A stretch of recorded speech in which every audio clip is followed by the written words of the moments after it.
Hari ini gue bakal bawain tentang dengan judul Motives of a Conqueror. Jadi gue mungkin ingin memulai dengan suatu cerita di mana kalau mungkin di gue ingat khotbah minggu lalu bahwa dikatakan kita seorang gamer, kita menyukai tantangan, ya kan? Kita pengen battle lawan yang susah, kita cari ilmunya. Dan anehnya dulu gue tidak selalu merasa demikian. Jadi dulu saya punya seorang teman, saya selalu bermain dengan seorang teman ini dan kita dulu main suatu game yang namanya League of Legends. Mirip Dota, mungkin kalau kalian ada yang pernah main Dota. Oke, nih fanatik Dota. Ada yang nggak ngaku. Padahal pernah main bareng kita. Dan ya, lucunya ya League of Legends itu mirip-mirip Dota dan waktu itu kita main bareng dengan dia dan dia selalu ngajakin saya buy one. Tapi gue nggak mau. Kenapa? Karena gue tahu dia jago. Dan gue waktu itu skillnya belum mencapai dia. Dan gue tahu dia buy one itu untuk ya udah supaya dia kan pasti menang, dia enjoy. Gue kalah, gue nggak enjoy. Ya kan? It's like kayak kalian mungkin di sini ada yang pernah main FIFA juga. Kalian bayangin main FIFA sama orang yang super jago, kalian cuman setiap kali main sama dia kalian cuma dikalahin let's say kayak 5-0, 6-0. Kalian kayak jadi hiburannya mereka. Dan ya kadang-kadang gue gue tidak merasakan hal yang challenging itu. Dan mungkin hal yang baru-baru ini gue rasakan adalah kalau kita kan sekarang bulan ini lagi belajar soal lebih dari pemenang, ya kan? Lebih dari pemenang, overcomer. Dan apakah itu menyangkut bahwa kita harus selalu menang? Karena gue belakangan di sini ada yang fans Arsenal di sini. KS gue tahu. Kenapa semuanya geleng-geleng? Felix angkat tangannya kurang tinggi. Nah, kita harus bangga Lex. Oke, dan sebagai fans Arsenal di musim ini, kita kan kayak, kayaknya udah mau juara nih. Tiba-tiba 3 minggu terakhir, kenapa seri terus gitu kan. Terus gue tuh kadang-kadang kalau di kantor ada yang juga fans Arsenal juga. Dan dia sering ngomong ke gue, Van, kalau jadi fans Arsenal tuh gak boleh berharap. Pasti suatu saat akan jatuh gitu. Dan kebenaran di 3 minggu terakhir, kok kayaknya seri terus nih, kok udah mulai kekejar nih poinnya kan. Dan jadi pertanyaan gue hari ini adalah apakah kalau misalnya di Roma 8 dibilang bahwa pencetnya. Nah, di Roma 8 di ayat 37 dibilang tetapi dalam semuanya itu kita lebih daripada orang-orang yang menang oleh Dia yang telah mengasihi kita. Apakah berarti kita harus selalu menang? Apakah kalau kita kalah artinya ayat ini tidak benar? Apakah kalau kalian, let's say kalian gak secure that position, misalnya kalian lagi apply pekerjaan, kalian gak secure that position, atau kalian lagi apply beasiswa, kalian gak dapat beasiswanya, apakah artinya ayat ini tidak berlaku buat kalian? Jadi apa itu maksudnya lebih dari pemenang? Dan di sini ayo kita gali lebih lanjut. Mungkin gue akan bacakan ayat ini untuk kalian di 8 ayat 37, tetapi dalam semuanya itu kita lebih daripada orang-orang yang menang oleh Dia yang telah mengasihi kita. Sebab aku yakin bahwa baik maupun hidup, baik malaikat-malaikat maupun perintah-perintah, baik yang ada sekarang maupun yang akan datang, atau kuasa-kuasa baik yang atas maupun yang di bawah, atau sesuatu makhluk lain yang tidak dapat memisahkan kita dari kasih Allah yang ada dalam Kristus Yesus Tuhan kita. Dan kalau di Inggrisnya ini gue ambil dari The Passion Translation. Yet even in the midst of all these things we triumph over them all. For God has made us to be more than conquerors. And His demonstrated love is glorious victory over everything. Dan jadi setelah gue membaca di ayat Inggrisnya ini, gue jadi ngerti bahwa ternyata mungkin ayat ini kan adalah di surat Roma waktu itu. Surat Paulus ke Roma yang dimana waktu itu dipimpin oleh seorang Caesar. Dan mungkin di sini adalah kan Paulus bilang more than conquerors. Jadi yang gue dapat adalah di sini Paulus mau berkata pada orang-orang Roma bahwa hey, lu tuh lebih daripada conquerors. pemerintah-pemerintah yang keren itu, yang name it, say Caesar yang kalian kenal, say Julius Caesar atau Kaisar Augustus Alexander misalnya, yang bisa menjajah bangsa-bangsa lain, yang menaklukkan teritori-teritori lain sehingga wealth-nya bertambah, terus dia dianggap terhormat oleh bangsa-bangsa lain, dia dianggap keren oleh rakyatnya sendiri. Dan Paulus mau bilang loh bahwa kita itu bahwa bangsa Roma, Paulus kan ngomongnya ke bangsa Roma kan, bangsa Roma itu, si orang-orang Kristen di Roma, mereka lebih daripada conquerors itu loh, karena ada kasih Yesus yang melingkupi mereka. Dan jadi Paulus tuh mau ngomong loh ke mereka bahwa hey, kalian tuh lebih hebat loh daripada gue nggak tahu ya, mungkin Caesar zaman Paulus itu siapa, let's say misalnya Julius Caesar misalnya, kalian tuh lebih hebat daripada Julius Caesar, kalian tuh lebih hebat daripada pemimpin itu yang udah menaklukkan. Gue kalau nggak salah Roma kan ada conquer Europe kan, Europe dia conquer, Afrika, Asia yang kayak di Israel dia conquer juga. Kalian tuh lebih hebat daripada conqueror itu. Dan gue telaah lagi, apa sih motif-motif seorang conqueror? Kenapa si Caesar itu mau let's say menaklukkan teritori-teritori lain? Mereka mau kenapa mereka mau menyerang bangsa-bangsa lain? Kenapa mereka mau memperebutkan tanah-tanah lain? Kenapa mereka mau mendapatkan banyak-banyak orang hebat untuk masuk ke dalam kerajaannya? Dan setelah gue telah, mungkin salah satunya adalah wealth. Mereka mau kekayaan. Gue sering melihat film-film perang di mana si Caesar-nya ini setelah menaklukkan sebuah teritori, mereka ngambil semua jarahannya. Mereka ngambil semua ternaknya, emas-emas yang ada di kerajaannya, armorinya, semua perlengkapan perang yang ada di dalam kerajaan musuhnya itu untuk mereka. Mereka mencari wealth buat juga untuk mengukuhkan kerajaannya supaya dia punya duit. Bayangin kalau mungkin di cerita Alkitab pun kalian pernah dengar di mana saat itu ada kelaparan misalnya, itu kan salah satu yang power ya bisa berguna saat kelaparan itu adalah duit. Mungkin dia bisa beli makanan dari bangsa lain yang jauh di sana, yang mungkin dia belum taklukkan. Wealth ini penting buat seorang conqueror. Dengan ini kerajaannya bisa bertahan. Yang kedua, kita lihat influence. Seorang conqueror, mungkin salah satu contoh conqueror yang kita kenal adalah Salomo.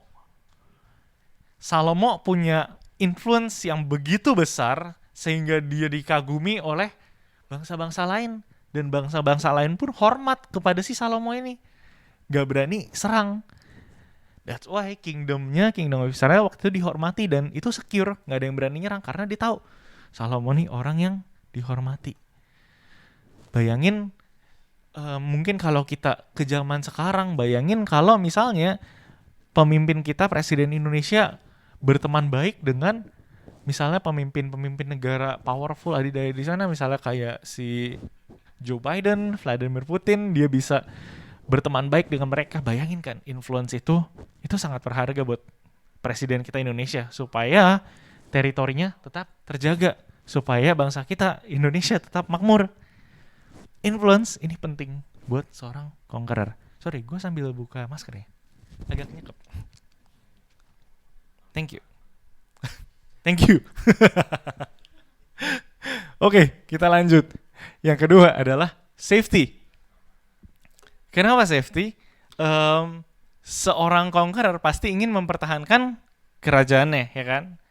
Mereka ingin kerajaannya tidak diserang oleh bangsa-bangsa lain.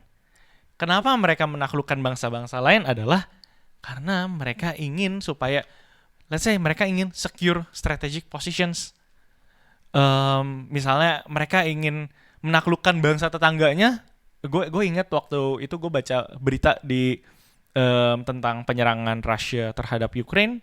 Salah satu alasan Putin menyerang Ukraine adalah katanya biar pengaruh NATO kan musuhnya si Putin, dan supaya pengaruh NATO itu tidak deket-deket Rusia. Makanya dia menyerang bangsa Ukraine. Dan ya terbukti di sini bahwa motifnya Putin yang mungkin seorang conqueror karena dia menaklukkan bangsa Ukraine adalah untuk safety dari negaranya. Ya kan? Dia mencari safety agar negaranya tidak terpengaruh oleh si NATO itu atau pengaruh-pengaruh barat. Safety ini penting buat seorang conqueror. Yang keempat, power. Seorang conqueror pasti mencari power supaya dia ditakuti sama bangsa-bangsa lain. Dia akan mencari, dengan power ini maksudnya apa? Dia akan, let's say, saya menjajah bangsanya Koken. Terus ceritanya di bangsanya Koken itu ada jenderal hebat. Saya bisa ambil jenderalnya supaya jadi ikut ke bangsa saya untuk memimpin pasukan saya. Jadi power saya bertambah karena saya menaklukkan bangsa lain. Power ini sangat penting untuk safety juga berhubungan supaya bangsanya aman. Dan motif-motif seorang conqueror ini gue rasa ya bener bisa dijadikan alasan yang kuat untuk kenapa mereka menaklukkan bangsa-bangsa lain. Tapi kita mau lihat God's point of view tentang motif-motifnya conqueror itu. Yang pertama kita mau bedah wealth. Mungkin kita boleh baca bareng-bareng ya, bantuin saya baca. Kelihatan nggak? Kelihatan dengan jelas ayatnya?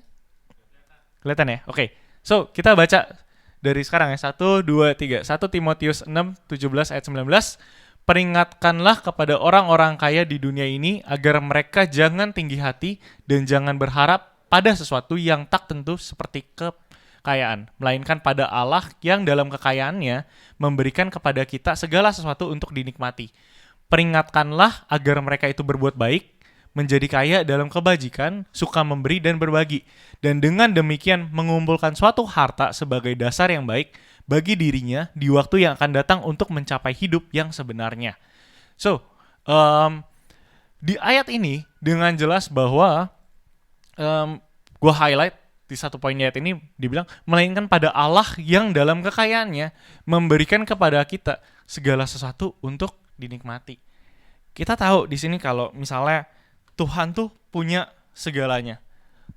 Tuhan bilang, makanya dia bilang Allah dalam kekayaannya memberikan kepada kita segala sesuatu untuk dinikmati. Kita mesti punya mindset itu dulu bahwa Tuhan punya segalanya.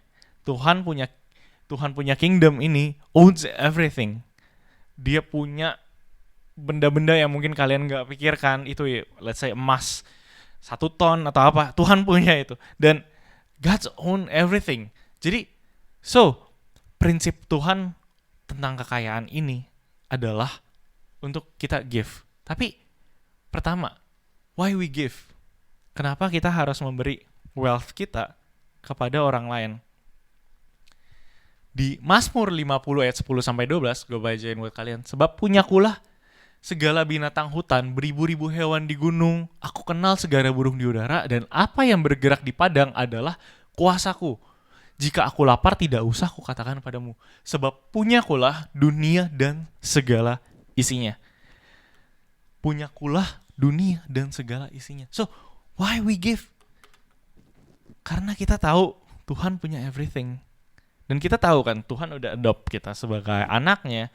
So, kalau kita mengakui let's say orang tua kita adalah orang tua yang super kaya, yang punya semuanya, kenapa kita khawatir untuk kalau kita memberi?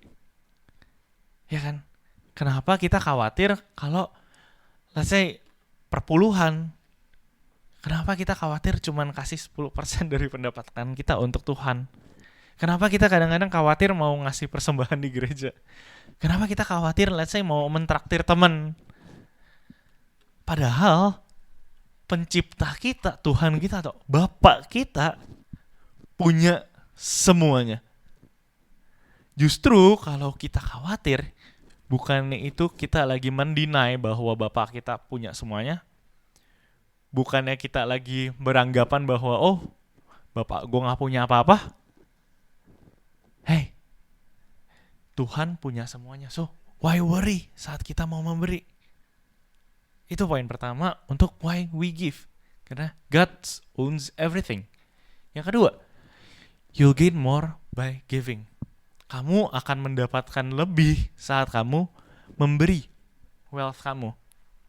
Amsal 11 ayat 24 sampai 25. Nih salah satu ayat yang sangat gue senengi.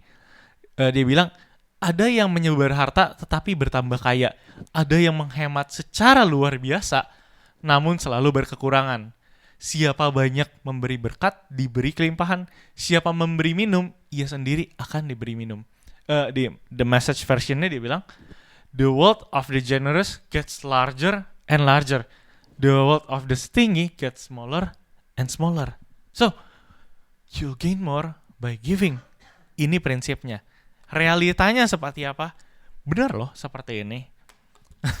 Kalian pernah ketemu orang yang selalu memberi, mungkin gue kasih contoh, kalau contoh orang terkenal mungkin kayak, mungkin kalian pernah dengar Mother Teresa atau ya siapa lah yang suka memberi, dan kita lihat mereka mendapatkan banyak orang, mereka mendapatkan banyak hati orang-orang, mereka orang-orang banyak bisa deket sama mereka. Sementara kalian bisa melihat mungkin teman-teman kalian yang sedikit pelit atau ya pelit setengah mati, orang-orang akan malas deket dengan dia, ya kan? Iya kan? Kalian akan melihat bahwa orang yang suka traktir akan lebih didekati oleh orang-orang banyak. Tanpa maksud mungkin ya let's say ada teman yang oportunis yang ingin memanfaatkan sifat temannya yang suka memberi, tapi kita bisa melihat bahwa hidupnya dikelilingi orang-orang banyak. Mereka bahkan orang-orang kalau misalnya si A yang suka memberi kesusahan, orang-orang akan lebih tidak segan untuk ngasih ke orang itu. Karena dia tahu orang ini tuh udah berjasa buat gue. Misalnya Felix udah kasih gue, misalnya waktu gue lagi kelaparan, terus dia traktir gue, misalnya gue lagi ulang tahun, dia beliin gue kue. Terus misalnya saat Felix tiba-tiba lagi kesusahan, gue tidak akan segan untuk kasih dia, yaudah Lik, ini lu tenang aja, gue akan kasih lu ini, lu gak usah worry. Dan bayangin kalau misalnya Felix orang yang pelit misalnya, gue akan mikir-mikir, dia nih gak pernah kasih gue apa-apa kayaknya. Ya kan, jeleknya orang akan ada pikiran seperti itu kan. Dia selalu pelit sama gue. That's why ayat ini bilang, the wealth of the generous gets larger and larger. The wealth of the stingy gets smaller and smaller. Kalau kita generous, dunia yang bisa kita sentuh akan semakin besar. Kalau kita pelit, dunia akan kita sentuh akan semakin kecil. So, why worry about giving? Kalau kita akan gain more dari kita memberi. Oke? Itu point of view tentang Tuhan, tentang wealth. Dan poin di sini gue pengen bilang bahwa conquerors yang kita tahu yang menjajah menaklukkan bangsa lain, dan di dunia-dunia yang sekarang mungkin melihat yang kaya sebagai yang menang. Tuhan mencontohkan yang taat memberi adalah lebih dari pemenang. Kita gak perlu mengambil harta orang lain untuk menaklukkan orang lain, untuk mengambil hartanya buat kita. Kita gak perlu mencari kekayaan segila-gilanya sampai kita let's say kita gak punya waktu buat yang lain. Hey, Tuhan bilang bahwa yang taat memberi adalah lebih dari pemenang. Yang taat memberi adalah lebih dari pemenang. So, ini adalah point of view Tuhan mengenal poin yang pertama tadi, motif conqueror pertama, yaitu wealth. Kita lanjut ke yang kedua ya. Semua masih semangat? Oke. Kita lanjut kedua. Influence. Kita boleh baca bareng-bareng lagi di Matius 19 ayat 27 sampai 30. Kita baca bareng-bareng ya. 1, 2, 3. Matius 19 ayat 27 sampai 30. Ayat 27, lalu Petrus menjawab dan berkata kepada Yesus, kami ini telah meninggalkan segala sesuatu dan mengikut Engkau. Jadi apakah yang akan kami peroleh? Ayat 28, kata Yesus kepada mereka, aku berkata kepadamu sesungguhnya pada waktu penciptaan kembali, apabila anak manusia bersemayam di tahta kemuliaannya, kamu yang telah mengikut aku akan duduk juga di atas 12 tahta untuk menghakimi ke-12 suku Israel. Lanjut, dan setiap orang yang karena namaku meninggalkan rumahnya, saudaranya laki-laki atau saudara perempuan, bapak atau ibunya, anak-anak atau ladangnya, akan menerima kembali 100 kali lipat dan akan memperoleh hidup yang kekal. Tetapi banyak orang yang terdahulu akan menjadi yang terakhir, dan yang terakhir akan menjadi yang terdahulu. Nah, jadi apa sih maksud dari ayat ini? Mungkin background-nya adalah si Petrus ini nanya ke Tuhan. Jadi gue nih udah ninggalin keluarga gue. Kalau kalian tahu, Petrus tuh adalah orang yang sudah menikah, makanya dia bilang ada ayat perikop di mana si Petrus minta Tuhan Yesus untuk menyembuhkan ibu mertuanya. Petrus sudah meninggalkan keluarganya, udah meninggalkan ayah dan ibunya, pekerjaannya untuk mengikuti Yesus. Dan Petrus, ya menurut gue secara manusia sah-sah aja dong, ya kan, make sense dong. Dia nanya, jadi gue dapat apa? Apakah gue akan dapat influence yang besar? Apakah justru hidup gue akan lebih melempem dari sebelumnya? Sebelumnya, let's say dia udah dikenal sebagai nelayan, dia udah punya istri, dia udah punya keluarga. Apakah hidup gue at least lebih better dari itu semua? Tapi di sini poin Tuhan justru kayak pengen bilang bahwa dia bilang yang orang banyak yang terdahulu akan menjadi terakhir, dan orang yang terakhir akan menjadi terdahulu. Dan Tuhan pengen bilang bahwa it's not about the reward. It's not about the reward. Kalau kalian mungkin baca di ayat setelahnya, Tuhan kasih perumpamaan tentang, kalau kalian pernah dengar tentang orang yang lagi bekerja di kebun anggur, ada yang datang duluan dan ada yang datang terakhir tapi dibayar sama. Terus yang duluan komplain, dan Tuhan mau bilang bahwa hey, Tuhan akan kasih seadil-adil. So it's not about the reward. Jadi maksud Tuhan apa sih soal influence ini? Gimana cara kita gain influence? Nah, kalau gue mau rangkum, kalau dunia bilang source of influence kita harus dari powerful family. Kalau lu lahir di keluarga yang tajir, otomatis lu punya koneksi yang hebat ke bapak emak kalian, punya kekayaan yang super banyak, dihormati. Sebagai anaknya pun kalian juga dihormati. Yang kedua, great connections. Great connections penting, bukan? Kalau misalnya mungkin kalian yang lagi berbisnis, kalian menyadari betapa pentingnya kalian punya koneksi yang orang-orang kuat. Let's say kalian punya koneksi di root Pertamina misalnya, di root ya misalnya kalian punya koneksi ke mereka, kalian punya koneksi let's say ke bos-bos Unilever, kalian punya koneksi ke orang-orang hebat lainnya, dan bayangin great connections itu akan membuat kalian dihormati sama orang-orang lain.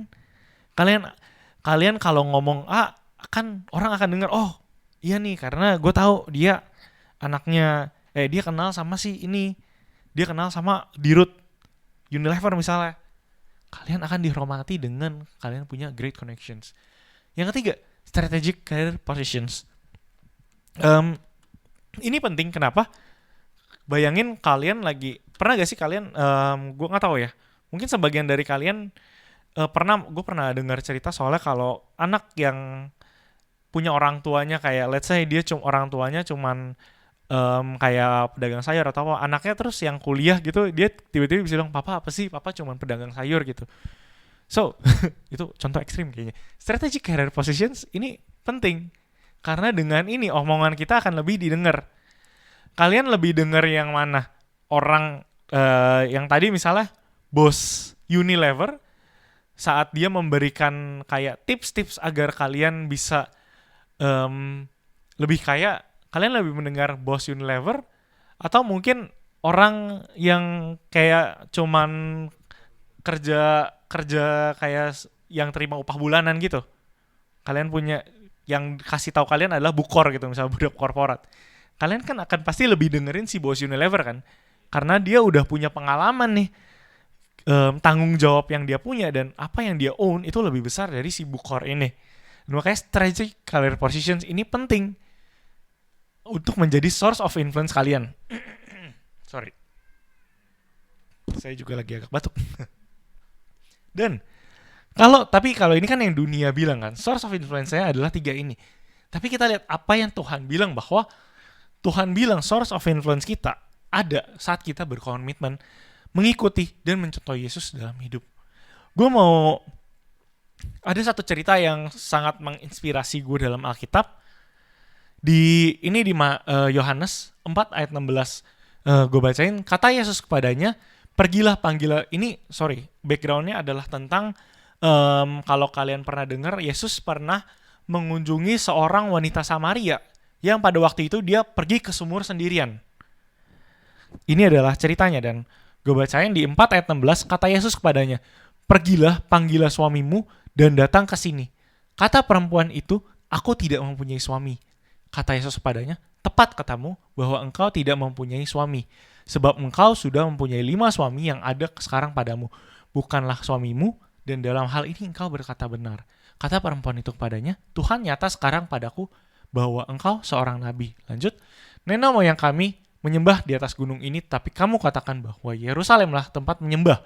Kata Yesus kepadanya, percayalah kepadaku, hai perempuan, saatnya akan tiba bahwa kamu akan menyembah Bapa bukan di gunung ini, dan bukan juga di Yerusalem. Kamu menyembah apa yang tidak kamu kenal, kami menyembah apa yang kami kenal, sebab keselamatan datang dari bangsa Yahudi. Tetapi saatnya akan datang, dan sudah tiba sekarang, bahwa penyembah-penyembah benar akan menyembah Bapa dalam roh dan kebenaran. Sebab Bapa menghendaki penyembah-penyembah demikian. Lanjut di ayat 24, Allah itu roh, dan barang siapa menyembah dia, harus menyembah dia dalam roh dan kebenaran. Jawab perempuan itu kepadanya, aku tahu bahwa Mesias akan datang, yang disebut juga Kristus. Apabila ia datang, ia akan memberitakan segala sesuatu kepada kami. Kata Yesus kepadanya, akulah dia yang sedang berkata-kata dengan engkau. Pada waktu itu datanglah murid-muridnya, dan mereka heran bahwa ia sedang bercakap-cakap dengan seorang perempuan. Tetapi tidak seorang pun yang berkata, apa yang engkau kehendaki atau apa yang engkau percakapkan dengan dia. Ayat 28, maka perempuan itu meninggalkan tempayan di situ lalu pergi ke kota dan berkata pada orang-orang yang di situ, mari lihat, di sana ada orang yang mengatakan padaku segala sesuatu yang telah aku perbuat, mungkinkah dia Kristus itu? Maksudnya apa sih dari ayat-ayat tadi? Apa yang dilakukan? Pertama, Yesus berbicara kepada seorang perempuan Samaria, yang mana waktu itu Yesus adalah seorang Yahudi. Ini adalah perempuan Samaria yang mungkin waktu itu ada stigma di mana perempuan orang Yahudi itu kalau ngobrol sama bergaul sama orang Samaria itu kayak aneh gitu, atau mereka orang Samaria ini dianggap orang Yahudi hina. Tapi Yesus ngobrol sama perempuan itu. Dan yang lebih-lebih lagi, perempuan itu adalah perempuan yang berbuat zina. Dia udah punya banyak suami. Yesus acknowledge itu semua, dan bahkan dia mau ngobrolin soal agama ke perempuan itu. Yesus mau mendekati perempuan itu. Adalah menurut gue sebuah langkah yang radikal. Di mana orang-orang lain gak berani untuk ngobrol, bahkan deketin perempuan itu. Makanya perempuan itu kan menimba di siang hari pada saat sendiri. Padahal perempuan-perempuan yang lain kalau gak salah tuh menimba di pagi hari. Makanya perempuan itu pun sadar diri bahwa dia gak layak untuk diketemui siapapun. Tapi Yesus mau ketemuin perempuan itu dan ngajak ngobrol. Dan kalian tahu, di ayat 28, maka perempuan itu meninggalkan tempayannya di situ lalu pergi ke kota dan berkata kepada orang-orang yang di situ, mari lihat, di sana ada seorang yang mengatakan padaku segala sesuatu yang kuperbuat. Mungkinkah dia Kristus itu? Dia sendiri, perempuan itu sendiri yang menyebarkan nama Yesus itu ke kota itu. Yesus gak perlu bayar perempuan itu, nih gue kasih lu duit, lu sebarin ke orang-orang di kota itu bahwa gue tuh Kristus. Enggak. Yesus cuman approach orang itu dan berbuat baik, menerima orang itu apa adanya, dan orang itu yang akhirnya menyebarkan ke seisi orang itu. Dan ini hal yang menurut gue lucu, bahwa beberapa banyak dari kalian yang senang nyebarin aib kalian. Let's say kalian udah punya dosa, tapi misalnya kalian baru mencuri, misalnya kalian baru berbuat salah di kantor, kalian nggak datang ke suatu tempat, kalian teriak-teriak bahwa ini orang tahu gue mencuri. Orang itu, si perempuan itu bilang, mari lihat, di sana ada seorang yang telah mengatakan kepadaku segala sesuatu yang kuperbuat. Dia dengan bangganya bilang, hey, dia tahu apa yang gue udah lakuin, dosa-dosa yang gue lakuin, untuk menaikkan derajat si Yesus itu. Kalian bayangin. So, Yesus di sini nggak ngasih apa-apa. Dia cuma ngasih acceptance ke perempuan itu. Yesus gak bribe perempuan itu untuk ngomong ke orang banyak, tapi perempuan itu dengan rela hati, dia mau memberikan lebih untuk Yesus. So, point about influence adalah, influence kalau misalnya conquerors atau dunia mengajarkan bahwa influence itu didapati dari bagaimana kita menaklukkan masalah lain, bagaimana kita bisa mendapatkan hormat dengan great connections, dengan kita punya family yang hebat. Tapi Tuhan Yesus ngajarin bahwa influence itu bisa loh didapat dari bagaimana kita menaati kehendak Allah saat kita approach sesama kita yang membutuhkan. Conquerors melihat influence didapatkan dari keluarga yang hebat, karir yang baik, dan koneksi yang kuat. Tuhan mencontohkan influence bisa didapatkan dari bagaimana kita taat melakukan yang baik terhadap sesama. Oke, jadi influence itu bisa loh didapatkan saat kita taat pada kehendak Tuhan. Oke, kita lanjut ke poin ketiga, oke? Poin ketiga, safety.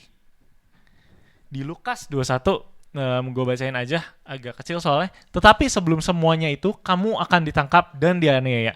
Kamu akan diserahkan ke rumah-rumah ibadat dan penjara-penjara. Dan kamu akan dihadapkan kepada raja-raja dan penguasa-penguasa oleh karena namaku. Hal itu akan menjadi kesempatan bagimu untuk bersaksi. Sebab itu tetapkanlah di dalam hatimu, supaya kamu jangan memikirkan lebih pembelaanmu. Tapi aku sendiri akan memberikan kepadamu kata-kata hikmat sehingga kamu tidak dapat ditentang atau dibantah lawan-lawanmu. Ayat 16, dan kamu akan diserahkan juga oleh orang tuamu, saudara-saudaramu, kaum keluargamu, dan sahabat-sahabatmu. Dan beberapa orang di antara kamu akan dibunuh. Dan kamu akan dibenci semua orang oleh karena namaku. Tetapi tidak sehelai pun dari rambut kepalamu yang akan hilang. Karena kalau kamu tetap bertahan, kamu akan memperoleh hidupmu. See, the difference di sini, bahwa di sini yang menakutkannya adalah saat kita ngomongin safety, Tuhan udah bilang bahwa, hey, kamu akan dibenci, kamu akan diserahkan ke rumah ibadat. Tuhan bilang semua hal buruk yang bisa dilakukan kepada kamu. Tuhan bilang bahwa semua itu will happen. Dan it will happen. Tapi Tuhan Yesus, apa yang dia janjikan Tuhan Yesus adalah, tapi tidak sehelai pun dari rambut kepalamu yang akan hilang. Kalau kamu tetap bertahan, kamu akan memperoleh hidupmu. Seberapa banyak dari kita yang mencari safety dengan cara, mungkin kalau kita berkaca ke dunia kita sekarang, seberapa banyak dari kita yang mungkin samain values kita dengan dunia. Let's say teman-teman kita suka ngomong jorok, suka ngomong kasar, kita akan ngikutin supaya kita bisa bergaul dengan mereka. Let's say teman kita ada yang amit-amit narkobaan, biar kita diterima di komunitas itu, kita akan ikut narkobaan. Let's say teman kita meng-accept value, misalnya nonton pornografi itu adalah hal yang lumrah. Maka kita ngikut ke mereka, kita nonton juga bareng mereka, biar kita bisa ikut ngobrol dengan kelompok itu. Seberapa banyak dari kita yang samain values kita dengan di dunia sana, untuk sesimpel kayak, oh biar gue diterima, biar gue gak dibully, biar gue dianggap orang asik. Hey, value-value-nya Tuhan itu kadang-kadang gak asik loh buat dunia. Kadang-kadang ada orang yang bilang, gue kemarin ada dengar seorang cerita sama gue bahwa dia bilang ke bosnya dia mau ke gereja, tapi bosnya kayak, apaan sih, dulu dia juga gak ke gereja gitu. Hey, kadang-kadang orang pun bete saat melihat lo ke gereja loh. Akan bilang, lo gak asik, lo orang gereja banget gitu. Apa-apa yang diomongin gereja terus gitu. Orang akan bilang gak asik saat lo melakukan hal yang benar. Tapi apa yang Tuhan bilang bahwa tidak sehelai pun dari rambut kamu yang akan hilang, dan kalau kamu tetap bertahan, kamu akan memperoleh hidupmu. Di Ibrani 13 ayat 6. Sebab itu dengan yakin kita dapat berkata, Tuhan adalah penolongku, aku tidak akan takut. Apakah yang dapat dilakukan manusia terhadap aku? Gue mau bilang bahwa conqueror mencari safety dengan cara menyamakan value dengan dunia. Gaining the world acceptance. Sebagai orang Kristen atau orang percaya, safety didapatkan saat kita bertahan dengan iman kita. Hey, kalian gak apa-apa loh ngomong orang, misalnya kayak ngomong ke orang lain, gue mau komsel.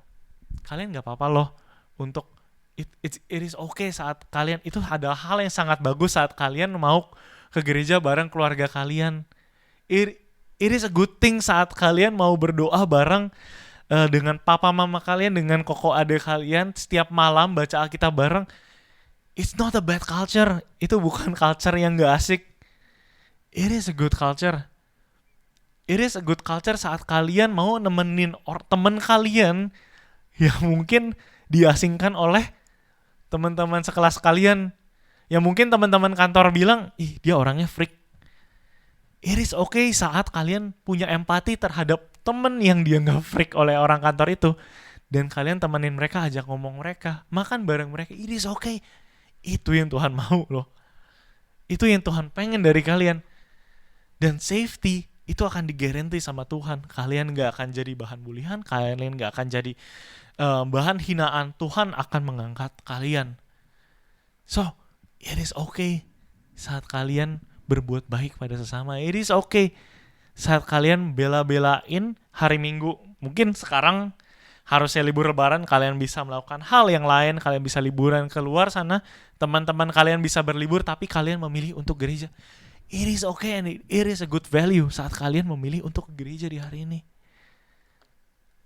So, jangan pernah mendiskreditkan diri kalian saat kalian melakukan value-value-nya Tuhan. Karena safety pun didapatkan saat kita mempertahankan iman kita. Oke? Masih semangat? Oke, udah pada ada yang ngantuk. Semangat. Oke, kita lanjut ke poin kita yang terakhir. Power. This is God's point of view about power. Efesus 1 ayat 17 sampai 20. Dan meminta kepada Allah Tuhan Yesus Kristus, yaitu Bapa yang mulia itu, supaya Ia memberikan kepadamu roh hikmat dan wahyu untuk mengenal Dia dengan benar, dan supaya Ia menjadikan mana hatiku terang, agar kamu mengerti pengharapan apakah yang terkandung dalam panggilannya, betapa kayanya kemuliaan bagian yang ditekannya oleh orang-orang kudus. Bagi orang-orang kudus. Di ayat 19, dan betapa hebat kuasanya bagi kita yang percaya sesuai dengan kekuatan kuasanya. Di ayat 20, yang dikerjakannya dalam Kristus yang dengan membangkitkan Dia dari antara orang yang mati dan mendudukkan Dia di sebelah kanannya di sorga. Jauh lebih tinggi dari segala pemerintah dan segala penguasa dan segala kekuasaan dan kerajaan dan tiap-tiap nama yang dapat disebut. Bukan hanya di dunia ini saja, melainkan juga di dunia yang akan datang. Di sini Yesus lagi bilang bahwa you already got the power. Kamu udah punya kekuatan itu. So why worry kamu mencari-cari di dunia? So why worry kamu mencari, misalnya conqueror zaman dahulu menaklukkan bangsa-bangsa lain untuk mendapatkan power itu, untuk mendapatkan orang-orang besar, untuk mendapatkan mungkin perlengkapan senjata yang gak bisa kamu produksi tapi bisa diproduksi sama bangsa-bangsa lain. Kamu haus dulu, conqueror haus akan power itu. Dan mungkin jika di-elaborate dengan kehidupan sekarang, hey, kamu gak perlu loh mengorbankan waktu saat teduh kamu untuk, let's say, ketemu orang-orang dengan who have great power, sekalian menjalin koneksi dengan mereka. Kamu gak perlu loh mengorbankan waktu saat teduh dengan keluargamu, waktu kalian ke gereja di hari Minggu, waktu komsel kalian, waktu kalian bisa menolong orang lain.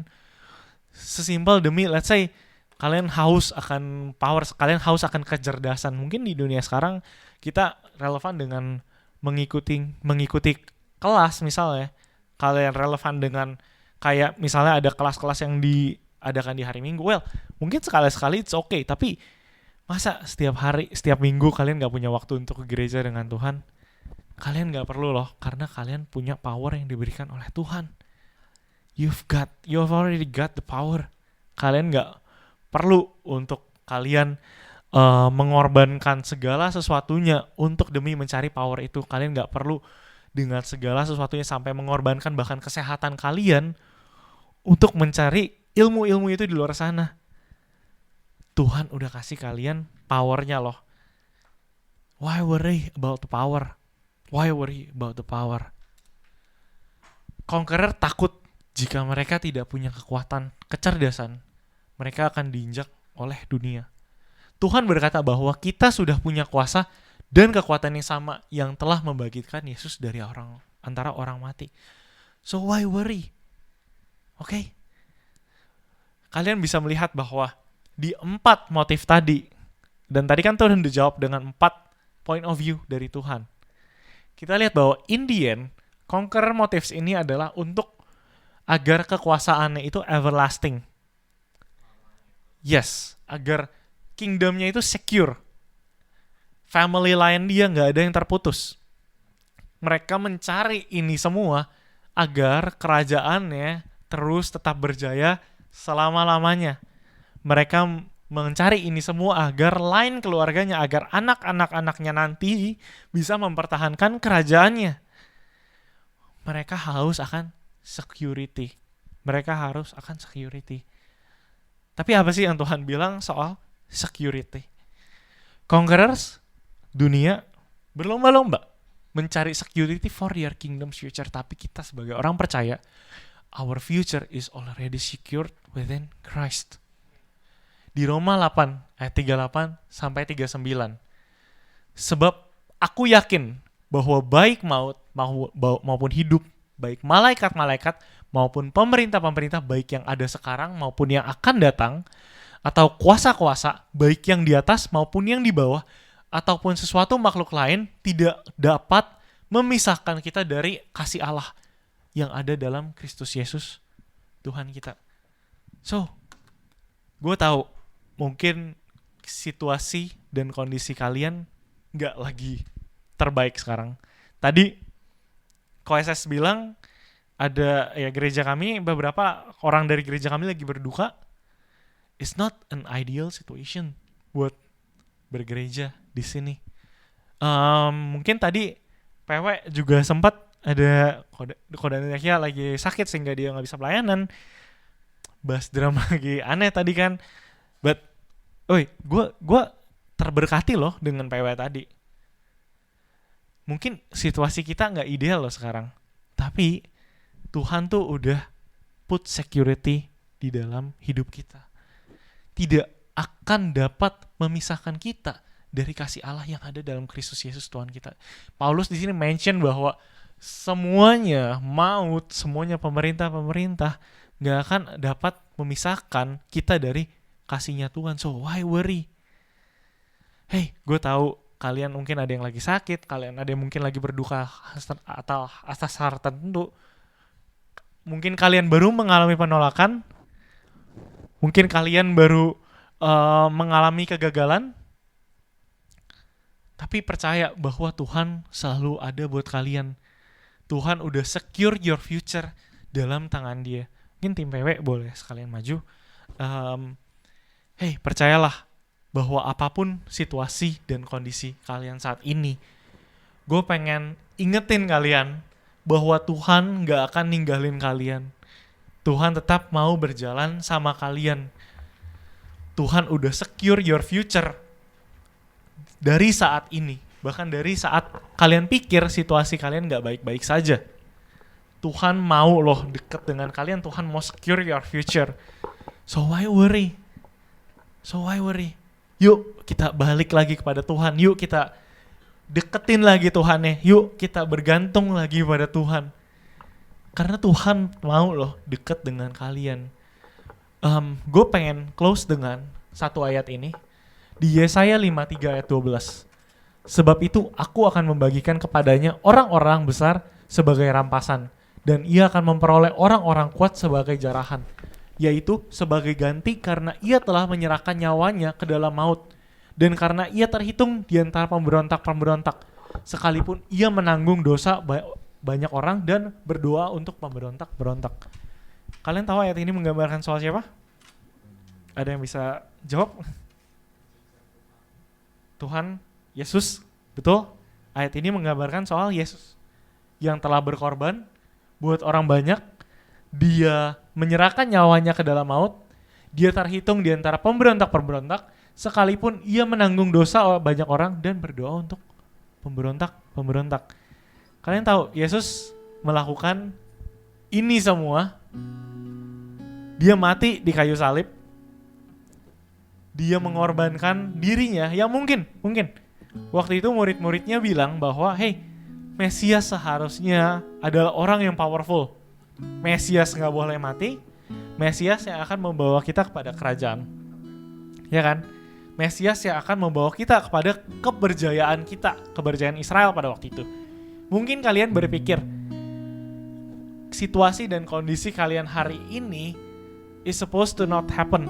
Kalau misalnya kalian lagi apply beasiswa dan kalian ditolak, hey, it's not supposed to happen. Tuhan udah menjanjikan kita beasiswa di sana, tapi kok Tuhan tolak? Mungkin kalian melihat bahwa Tuhan udah menjanjikan kalian karir yang fantastis, tapi kenapa kalian ditolak di karir yang itu?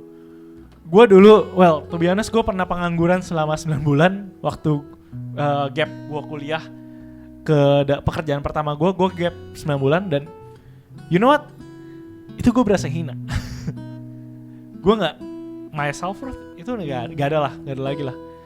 Gue yang dibilang orang lulusan ITB itu wow, dapat karirnya fantastis. Enggak, gue 9 bulan pengangguran. Gue masih harus mendapatkan uang jajan dari orang tua gue yang mungkin gue merasa kayak seharusnya di umur itu, seharusnya secara career path gue udah bisa nyari duit. Tapi kemarin gue inget, gue juga sempat share di story gue, ada post dari IMI apa gitu, gue lupa accountnya, dan dia bercerita tentang saat gap dia menjadi pengangguran.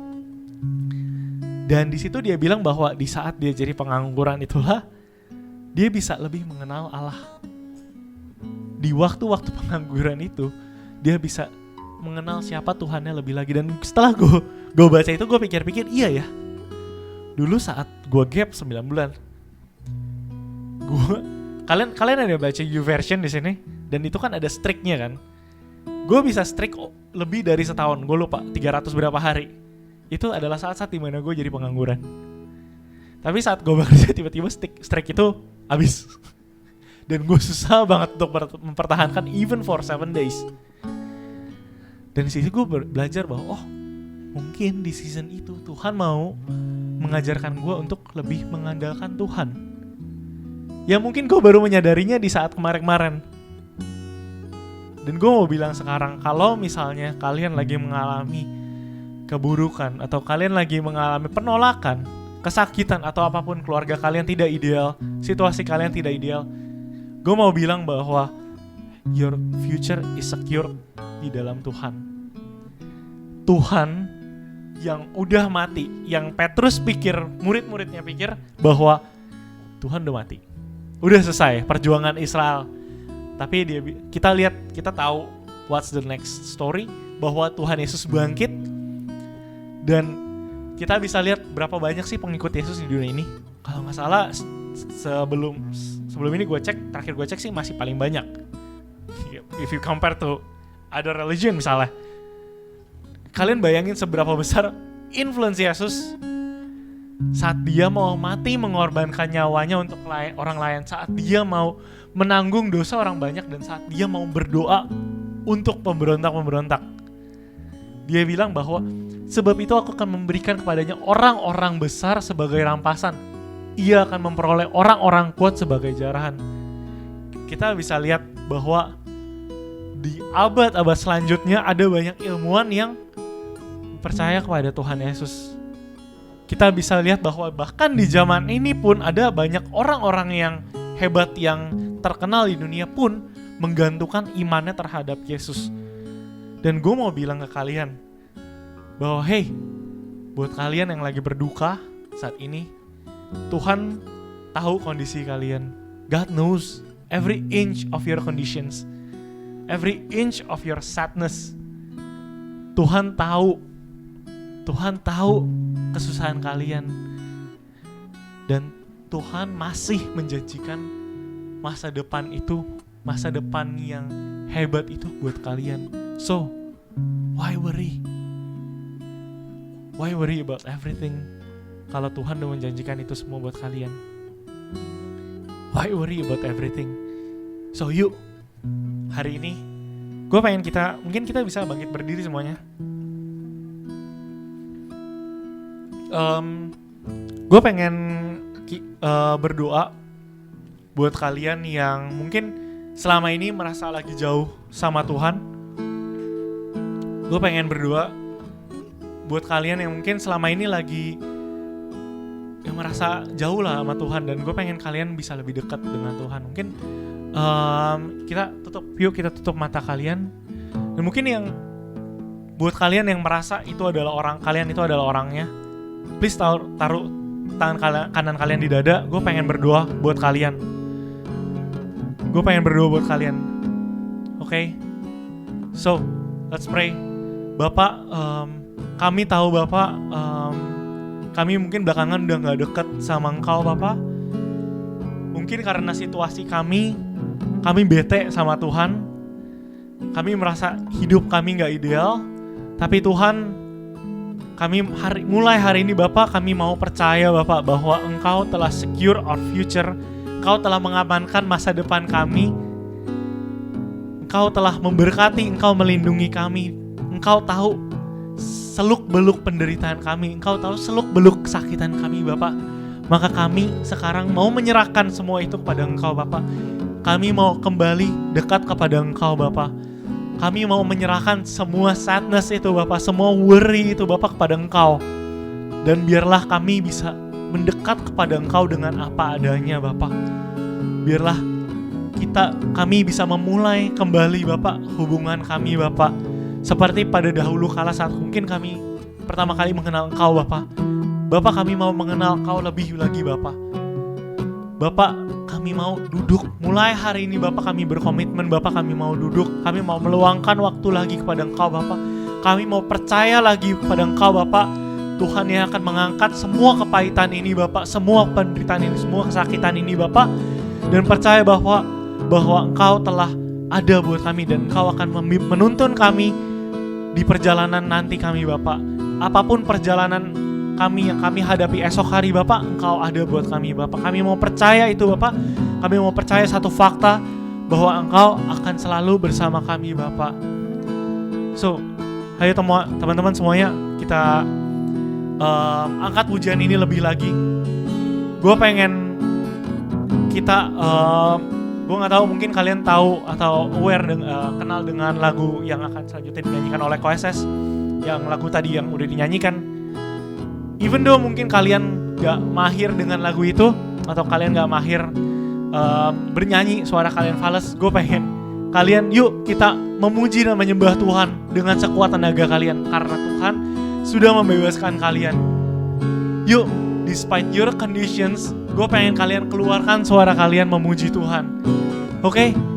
Di sini siap memuji Tuhan?